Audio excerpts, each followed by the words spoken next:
കലിയുഗത്തിന്റെ അവസാന ഘട്ടം. ധർമ്മം നഷ്ടപ്പെടുമ്പോൾ, തിന്മ വാഴുമ്പോൾ, ലോകം തകരുമ്പോൾ ആരാണ് നമ്മെ രക്ഷിക്കുക? വിഷ്ണു പുരാണവും ഭവിഷ്യപുരാണവും പറയുന്നു.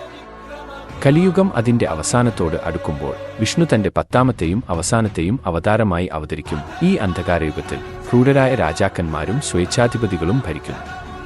മാനവികത ധാർമ്മിക അധപതനത്തിലേക്ക് കൂപ്പുകുത്തി. ശംഭലയുടെ പുണ്യഭൂമിയിൽ ദിവ്യശക്തിയോടെ ജനിച്ച ഒരു രാജകുമാരൻ കൽക്കി.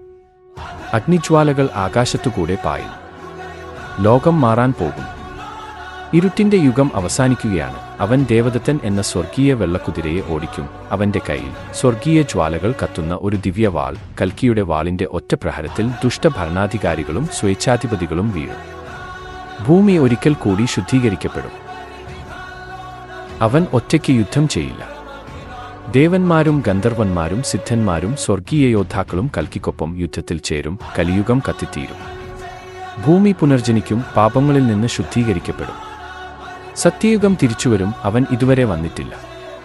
എന്നാൽ തിന്മ എല്ലാ പരിധികളും മറികടക്കുമ്പോൾ സമനില വീണ്ടെടുക്കാൻ കൽക്കി എത്തും.